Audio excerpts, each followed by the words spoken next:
ready? Yeah. Says he's ready. Let's make it happen. It's the wrap. It's George. I'm Ringer. A couple weeks since we last spoke. A lot of things have happened. A lot of things. I don't even know if we can catch up. But where would you like to start? Well, the Twins pitched well but couldn't hit anything. And yeah, what the heck happened there? I don't know, but there's going to be some changes on that team, and they're going to have, I think, revolve around the bat. Now, our bartender here at the Muni, who is not this one, but not this one. She is the boss. She is wound up already, and she thinks that Gray has to go, and they have to get a bigger stick, and she should be hired. I don't think Sonny Gray will be part of the staff next year. I agree. It's really too bad because I had as much fun watching him and those weird pitches of his. Don't take the wrong. I think he was very good, but there's something wrong. He did not pitch towards the end of the season like he did earlier in the season. There's something wrong there, and I don't think there's agreement about how he's being used. Yeah. He wants to be in the games longer, and Rocco's saying no, and management is saying no. And they have their prize in Lopez. So, well, they've got Lopez, and they've got other pitchers that are ready to fill in. So I think if Sonny says I'd like to go someplace else, I think they're going to let him go. If they make very little changes to that pitching staff, they're still going to have one of the strongest pitching staffs in baseball next year. No doubt about it. On the other hand, you can't keep on winning 3-2 games forever. No, but the question is, we were ticked off when they didn't have any pitching, and we were trying to win 8-7. Now we're ticked off that we're trying to. No. We want it all, folks. Come on. I like that pitching staff right where it is. I agree. I'm very happy. I don't know the last time I've seen a better pitching staff than that. Maybe when Blyleven was throwing those curveballs around the corner. And Viola and that crew. So let's get to the other part. As long as we're starting baseball, do you think like Max will be there next year? He may have won himself another year by the way he performed throughout the year. He really finished up in a class way, didn't he? But they've also shown that they've got people that can fill those spots, I think, as well. Well, I think they certainly can with the bat, but I like the defensive structure of the outfield at the end of the year. There were 3 good outfielders back there, and is Byron Buxton going to be part of the Twins outfield? I wasn't considering him in the outfield. I think he's gone. I think he is too, and I know how good of an athlete he is. You can see that just by watching him run. He's got that natural deal. But I mean, a lot of it has to do with the structure of his contract. If he doesn't play a certain number of games, it doesn't cost them very much. Yeah. And it's maybe aggravating to us, the fans, and aggravating to the team that he's not playing. But financially, it may not be the worst hit that if he were to stick around. But if you can get something for him, and I don't know that they can or what they're going to get for him, but if they could get a young arm or something along that line, Well, and I agree because, if there's any one complaint about, the Twins is a lot of times they don't develop players, I think, the way they should. They go out and buy them. And, everybody's seems to be doing that. You know what I mean? But the Twins, I think, hit the 3rd most home runs in the majors this year, something like that. And what else did they do? Well, they struck out the most in history. And what I read after the season was over, that attitude at the plate is not going to change. No, it's not. They have made that mention that trade-off. They are not going to go up there and stop swinging, quote unquote, for the fences or swinging hard in lieu of the number of strikeouts. Yeah, obviously. I just happen to remember a lot of taken 3rd strikes. And things such as that. That's things that you don't do at the high school level, that you're not supposed to be taking 3rd strikes. No, you don't take those 3rd strikes, and it's... Yeah, weren't we always taught that if it was close on strike 3, you had to swing and try to follow it off, right? I mean, and I don't see our guys doing that, quote unquote, protecting the plate, choking up on the bat a little bit. Farmer being I know a guy who does, and some of these other guys, but it seems like we get, I'll pick on Byron Buxton. Am I going to see Byron Buxton choking up on the bat? No. And you don't pay him to choke up on the bat. And I don't think we're going to see some of these other guys, but I think there's an attitude there, and it's right, wrong, or otherwise. That's the attitude they've decided to go with. I'll tell you, the other thing is when spring training starts, I'm going to feel real good in this because they got a lot of youngsters on this team, and everybody's, and when you see Royce Lewis, everybody's mouth just kind of opens up because they didn't see him coming. Is he the next Byron Buxton, however? Maybe we'll see what happens. The same, Royce. I love you, man, but boy, you sure seem to miss a lot of action, a lot of games. I mean, I understand bumps and bruises happen, but come on. He's a youngster and he'll thicken up. And that's what we hope anyway. Yes. So, was the season a disappointment? The baseball season? Yeah, the Twins. No, certainly not. They won their division by 10 games or 9.5 games, and went into the series. No, I wasn't. Can't say I was disappointed. They took down Toronto first round. If you'd have told me in June or July that we were gonna make it in as a wild card, win the division and play in the wild card round, and we were gonna advance in the divisional series, I'd have been like. And win a couple games. We're in. Yeah, let's go. Yeah. And some people said, "Well, it was the same old Twins." It wasn't the same old Twins. It was not. It maybe the result in the end, but I told somebody, I said, "Well, they won a series," and he laughed at me, and I'm like, "Well, what do you mean?" He goes, "Well, it was only a 3-game series," and I'm like. Oh, they called it a series. I mean, they advanced. They won 2-0. I mean, they took care of business. You're playing against pretty good teams in this little series. So now we've got the Astros who beat the Twins, and then we got them playing Texas. Texas was undefeated, playing out of their minds. I got a message from you in the first 2 innings against the Dodgers. They had 4 home runs or 5 home runs. It was just like, holy cow, what happened? They teed off. No bash of the Dodgers. I see one of those Dodgers fans didn't wear his hat today. They just keep peeing down their leg, everybody, those Dodgers. Every year they win 100 games, and every year they lose in the first round. Mookie's my man. Oh, we had to get that out of Tim's system. I'm telling you, folks, I had to. Texas and the Astros left over right now as we record this. 2-1 is the series. Texas is up. Is it going to be Houston or Texas? I think it's going to be Texas, and I think they're going to go against Philadelphia. Philadelphia, speaking about playing out of your minds. Speaking of playing out of your minds, and what do they always say? When do you want to get hot? Right at the end. Well, right at the end. Well, and there they are. There they are, doing it again. Doing it again. Yeah, take down Atlanta. It looked like fairly easily. The Diamondbacks, wild card team, come through and take care of the Dodgers. Atlanta's got to be feeling the same way. I talked to you that Atlanta last year did this, lost right off the bat. And they said, well, it was because we had the long layoff. We were off from Sunday to Saturday. So they played all these simulated games, and they lost. And they lost again. And I saw Baltimore in that mix, and I mean, you're just like, there was a lot of teams that were they're not there now. Yeah, Tampa Bay only getting like 18,000, 19,000 people. What's the deal? That's an embarrassment. It's an embarrassment to Major League Baseball. And for them to have that good a team and do it consistently. They've been good for the last 3-4 years, and they've consistently had and here's the thing, Tampa Bay's been in there 5, 6, 7 years in a row, whatever it is, and so fans might be getting complacent. Philadelphia's been there the last couple of years and done it, and last night the standing room ticket cost $450. Yeah. Now, as much as I don't like Philadelphia fans and Philadelphia in general because of the shenanigans, you got to give it up for the Philly fans if a standing room ticket's got to go for $450. And in Philadelphia. In Philadelphia, and I saw that going back to Arizona, that they've got tickets. You can get tickets for $21. Hello. Yeah, well, the Phillies can just go stay there for a couple of days. They can afford it. Besides, spending 2 days in Philly is not cheap. It's one of the richest cities in the East. Tough to do. On the other hand, they got that crusty old baseball team. They're kind of a throwback the way I see it, and they are there doing it again. The Diamondbacks, hey, they've taken care of business right along, and so we'll see what happens. But you say the Phillies, I say the Phillies, but I'm gonna go with Houston. Looking at the repeat of the World Series. I'd love to see somebody else in there. At the beginning I thought Houston, they're hot right now. They have all this incredible hitting. They got Justin Verlander back. you know, and I just thought they're going to be a tough team to beat. In fact, they are.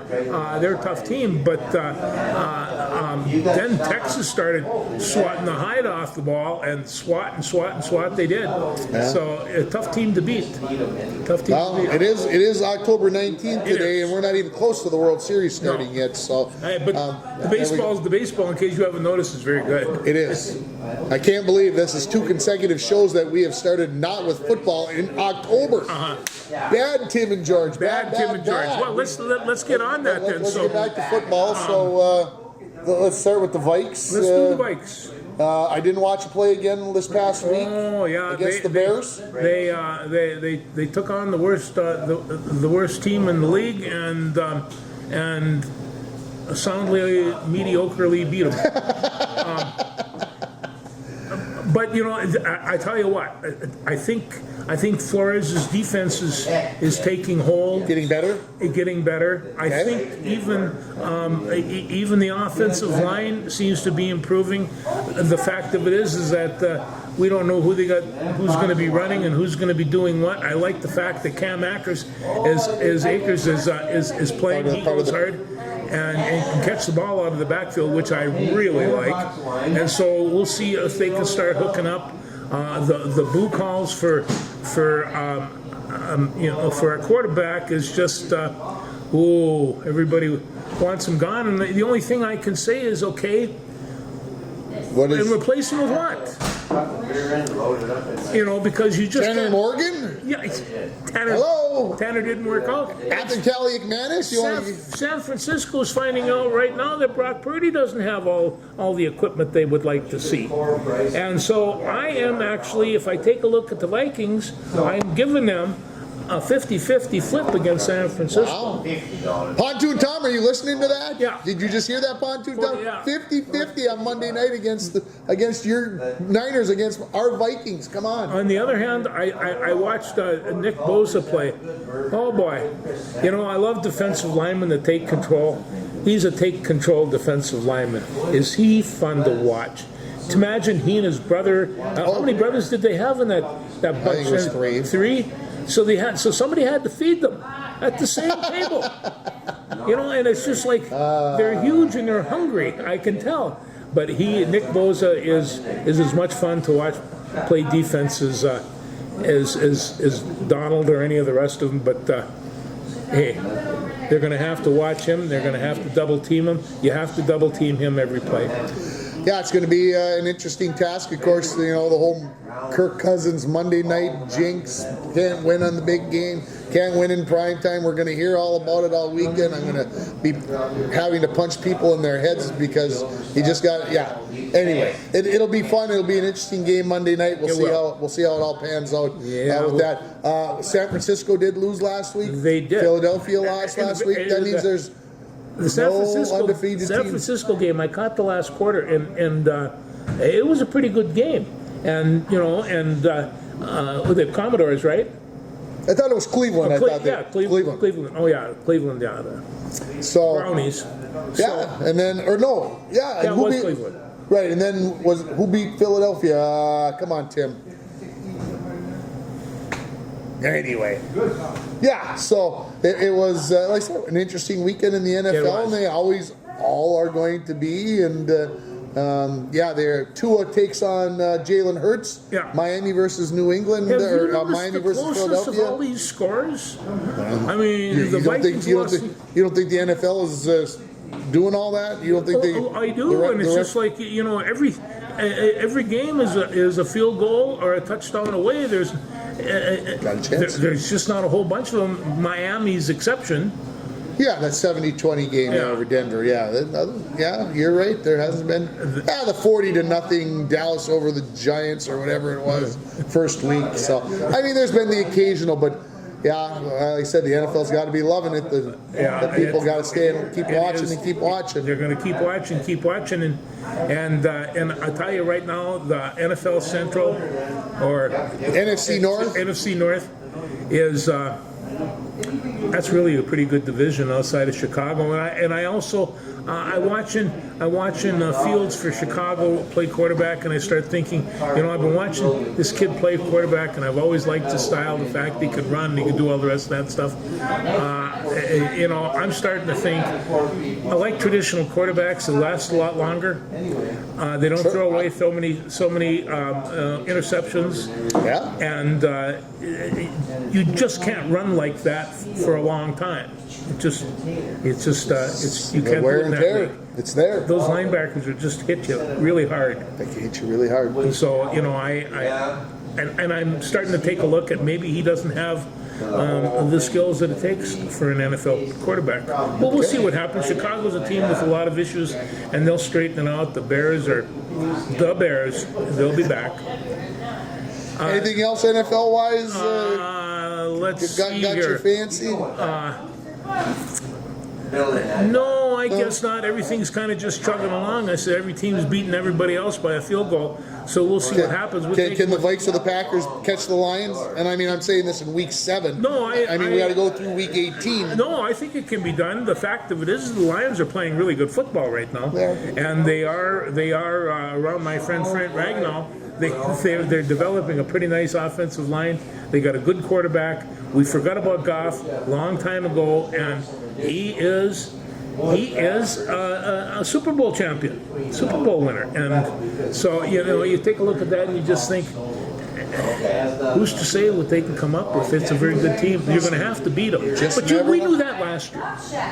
Yeah, we got 2 times to play them. We got 2 times to play them. We knew that last year. They were going to be tough, and they're getting tougher.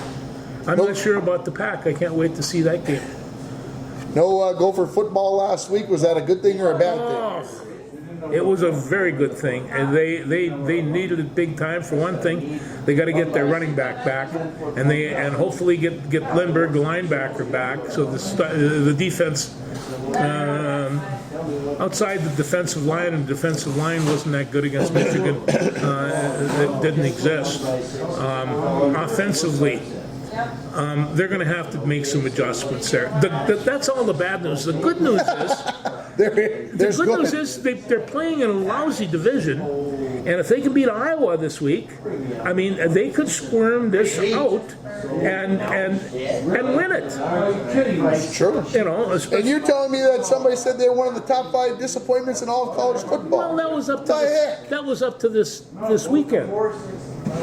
So, where are they playing this game? This is in Iowa. Iowa, oh yeah. Where they haven't won since 1999. 1999, I still had all my hair back in 1999. Kidding? I was 49 years old. I was still ready to go. Long time ago. Anyway, to go down there and win is tough.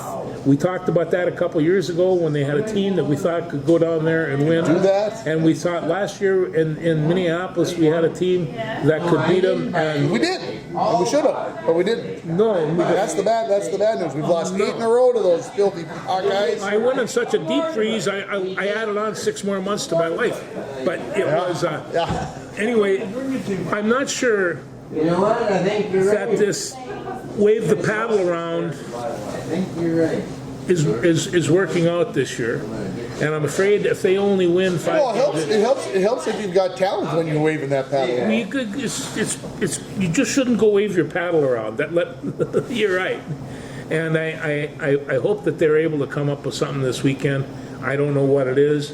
I haven't seen Ottman Bell around. I haven't seen. Ottman Bell has been a no-show. Callie McManus has been a no-show, lukewarm at best. I mean, he just. You would think that knowing that it was his ship for a whole off season, that it would have things would be better. But do you feel that he panics? Can you see a panic there in his feet? It could be panic. It could be lack of confidence, reading defenses, because he just doesn't look comfortable, and he does not. And it's something that last year when he played against Penn State, this weekend, MEA weekend, when he played at Penn State for Tanner Morgan, there was no expectations. It was just kind of like, well, let's hope he can do something. Yeah. And he did a couple of things. And so everybody's like, oh, well, maybe he can do it. If he can do it against Penn State, maybe he can do it. And then he had the whole offseason to sit there and think about it. And it's just like, and I don't know if it's his arm strength, if it's his, if he's scared, like you said, if it's his reading of defenses, if it's guys dropping passes because, Brevin Spann has dropped his share of passes that I thought he should catch. And, everybody's saying TJ Hawkinson has dropped more passes than et cetera, but yet he's third in the NFL in tight ends and yards. So sometimes you get a perception that things are worse than they actually are. Well, but I have to bring that up as long as we're talking about the Vikings and dropping football. They've dropped many, and there's all kinds of people that are dropping them. And I saw a couple of those that got the big Hokinson and they hit him in the chest and fell down on the ground. And those are the kind that a lot of the passes should be caught. So it's now my question about the Gophers is PJ going to stick with his quarterback, or can he make some changes there? I don't know who else if there's anybody else ready to go. They got a redshirt senior. I'm sure I probably could look up his name here, but they got a redshirt senior that ran it a little bit when. Well, I mean, at some point something's got to give, or are we taking the approach? Look, we got to give Kaliakmanis some snaps, some more snaps. We got to get him seasoned. We got to get him ready to go. We got to get him whatever the right word is. He needs more experience. He needs more time. He needs more something. He's looking up in his magazine from before the start of the year. Defense, offense, depth chart. Cole Kramer. Okay. He's a senior from Eden Prairie, and there's also a guy from Sault Ste. Marie, Ontario. We got a Canadian quarterback. 6'4", 230 pounds, a big one too. I mean, I've been to Sault Ste. Marie, Ontario, but I know it's a nice place. He's only a freshman, so yeah, Cole Kramer is the one that comes about. Yeah. Okay, give me a prediction. Gophers pull it off or no? The Gophers 10, Iowa 13. I think that was the score of last year's game. I'll go back to the same. I'm going to go 17-16 in heartbreaking fashion. If that tight end picks up the opening pass and runs it the length of the field, I'm leaving and never watching football again. Yes. Okay, we found out today that Michigan's been cheating. Are we shocked? No. Not at all. No. They have been scouting the play calls at other games. There's a rule in the NCAA that you personally cannot go watch. You can watch on TV all you want, but you can't go to the stadium and scout the other team. It's against the rules. We did that for years. We did it for years. You can't do it in the NCAA, and they've only barely been doing there not just to watch the game, but just to steal signs. That's good. So, because they're Michigan, they'll get a little, we need you to be super good, though, because otherwise the Big Ten is going to lose out on money. So we're just going to give you a little tap on the hand. And Michigan, you can just keep winning games because that's what we need you to do. Coach Harbaugh has had a slap already this year. And so, he needs to get slapped really hard. Anyway, that's another story for another day. Yeah. Yeah, I mean, of course, you know what they say, if you ain't bending the rules, if you ain't trying, you ain't going to get over the top. And, well, you got to, some people say if you ain't cheating, you ain't trying. I don't like that attitude. I suppose I could look it up as to when the game is going to be, but of course he has that game with that team down south. And and they're saying that they were scouting, like, potential opponents for the college playoffs. In other words, Georgia, I'm assuming, and some of these other teams. They were down stealing signs from possibly Georgia. I'm not going to use them as an example. They were watching Georgia games to try to steal. I'm just saying. Because that's a whole network, for crying out loud.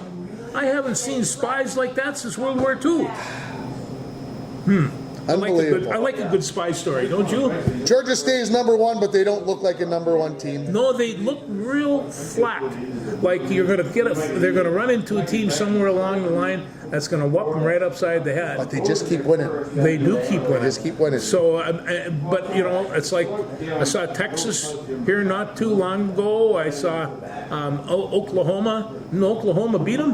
They went out and beat Texas. Now, and I said that couldn't happen the last time we did a show. I I did. I Yeah, said it. I said yeah, Texas yeah. was gonna win it. Yeah. No doubt about it. Yeah, so it's a strange thing down there. Michigan's 2. Yes, and should be. We'll see. Yes. Ohio State's 3, Penn State 6. They play this week. That is going to be a pretty good football game. Should be and it's, fun.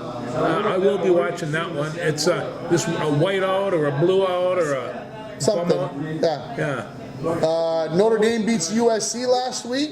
Yes.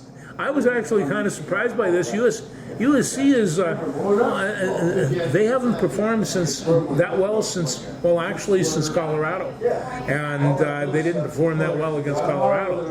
So I'm not sure USC, whatever their ranking is. Yeah, I don't know where they fell to. I didn't look closely enough, but yeah, interesting times. I got an email from a friend of mine out in Oregon was telling me, sending the Big Ten a warning for this outfit called the Oregon Ducks. Because the Oregon Ducks were taking on the Washington Timberwolves. Oh, Huskies, never mind. Anyway, they're taking on the Huskies, and I watched the game, and it was a good game. It was a good game. That was entertaining as entertaining can be. And then so I sent back a message saying, I can understand that, that we should be afraid, but you're going to have to tell that to Michigan OS and to Penn State. When they come around and beat up on those guys, then they've arrived. I'm not sure they can do that yet.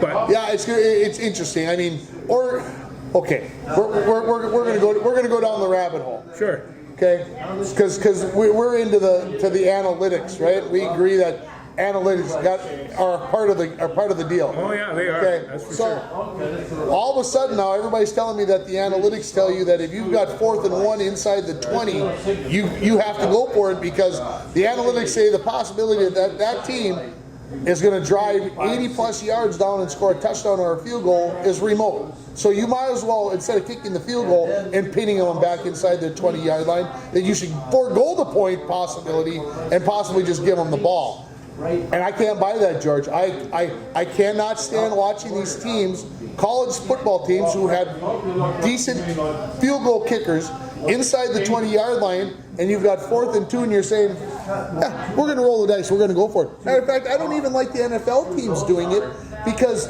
you should take your 3 points automatically. Now, you tell me, I was watching the San Diego Los Angeles Chargers on Monday night, right? They played Dallas on Monday night. And with about 7 minutes left in the third quarter, they had 4th and 1 at the 7-yard line, decided to go for it, and didn't get it. Down by, I think it was 17-7. Yeah. It was 17-7, I think.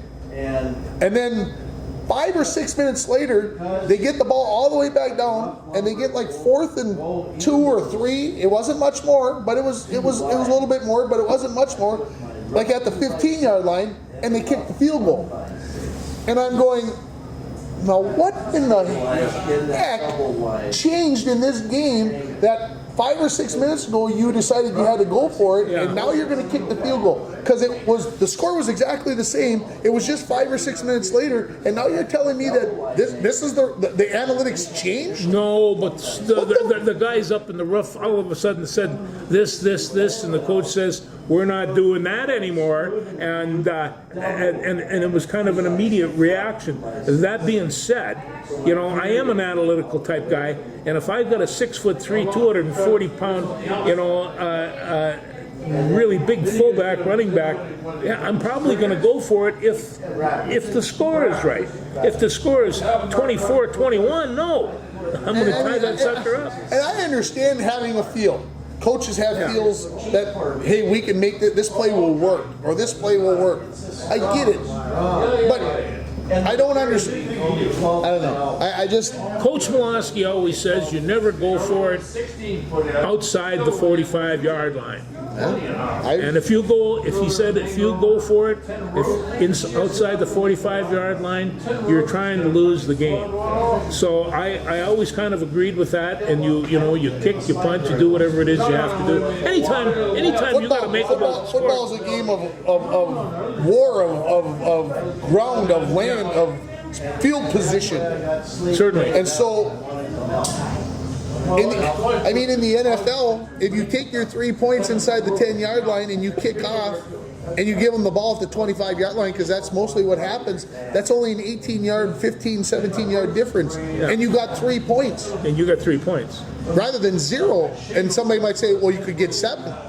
Well, you could, but you could end up with the 0. Does it weigh out? You've seen games like this where there's 5 field goals and one team's up 9-6. Well, I got news for you. I'll take that 9-6 lead with the chance of getting another field goal any time.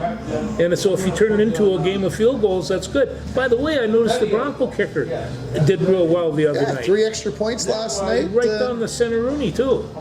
So, That's what you get when you get a kicking coach.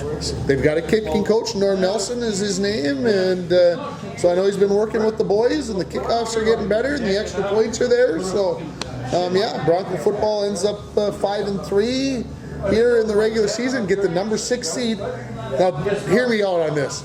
I know in 2018, I think it was, there were 6 teams in the section. We went 2-6, and we were the number 3 seed. Number 3 seed, yeah. Okay, this year there's 8 teams in the section. We go 5-3, and we're the number 6 seed. Yeah.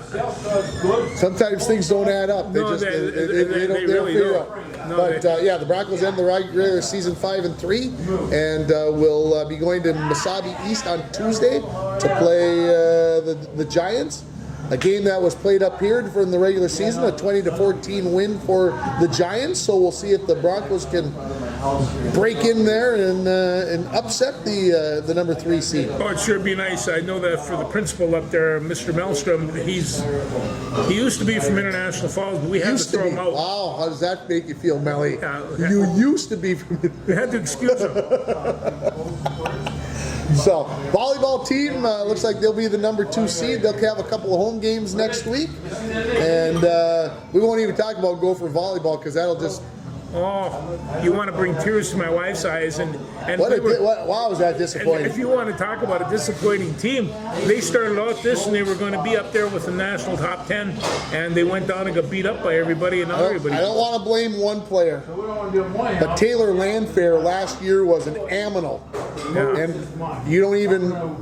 they don't even want to hardly go to her. I don't know if she's injured, if she's pouting, but I don't expect that she'll be a Gopher next year. I think she'll be back home in Texas. No.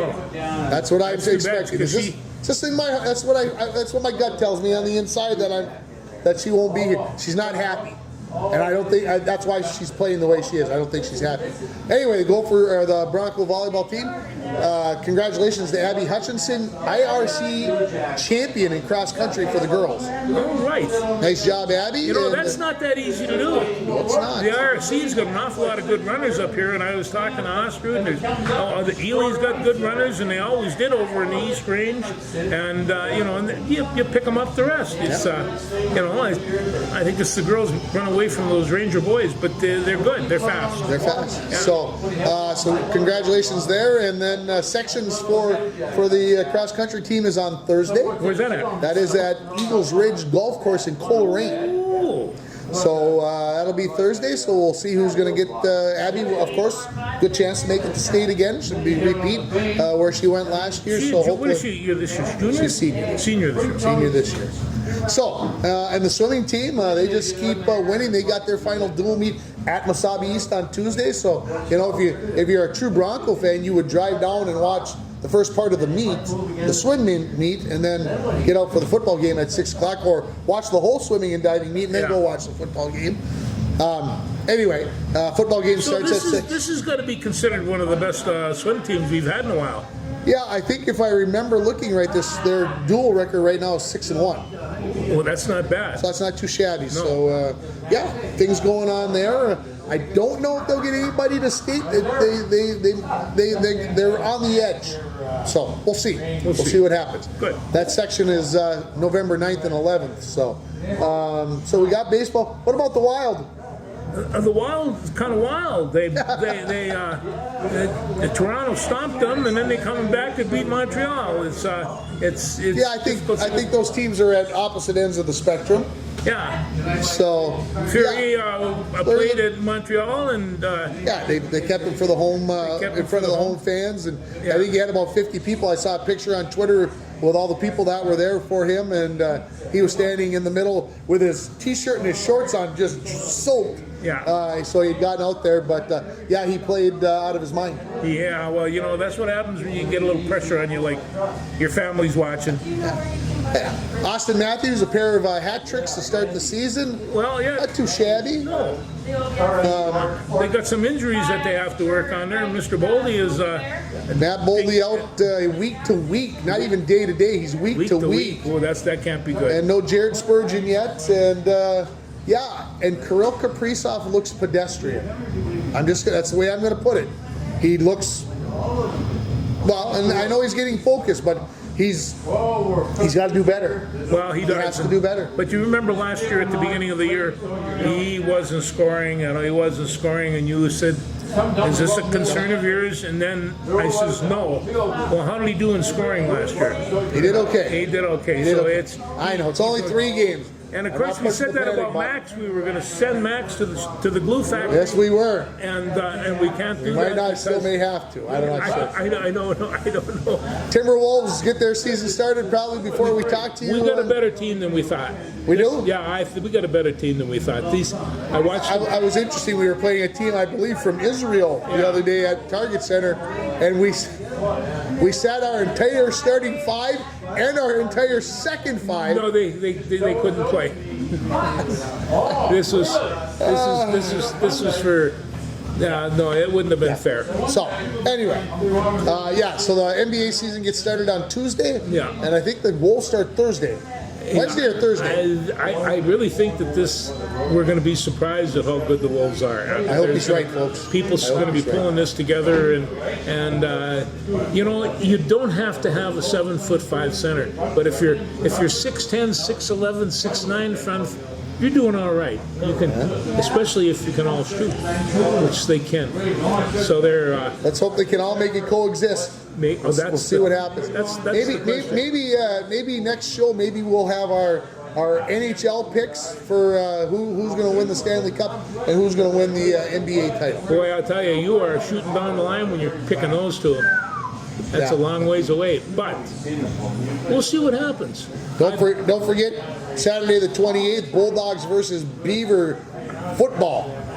I watched him last week, and Kyle Walsdriver is, well, he's my new hero. And Yeah. I watched his buddy Allen play for Wisconsin, and he was about the only thing to cheer from. These guys are both from Fond du Lac High School, and in their senior year, Walsdriver was rushed for more yards than Allen. And they're about the same size, but that is going to be a really good, what you're going to see when they play Bemidji is 2 distinct quarterback styles, both of which are very good.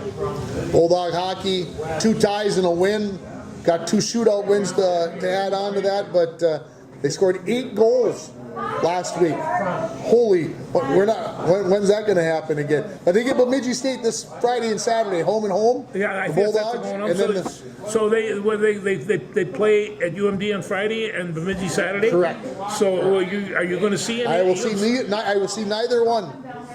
I would like to, but it's anniversary week, and happy anniversary to my wife and all that other good stuff. But you know, MEA is kind of a traditional. Her and I try to get away from the world. You know, last year at this time we were sitting in Toronto, waiting to go watch the Maple Leafs, if you can believe that, and then go to Niagara Falls. So it's hard to believe that's a year ago, but it has. Made another trip around the sun. No, you guys travel a lot and you travel well, so I do like that. Anything else? No, I think we'll just continue on. I do know that Patrick Russi is just as curmudgeonary as you and I. So Jim Suhan went after after the Vikings the other day, and I'm like, lost his mind. His mind. They do. They take this awful serious. We're kind of joyous in our reporting. I'll talk to you later. Thanks. Bye.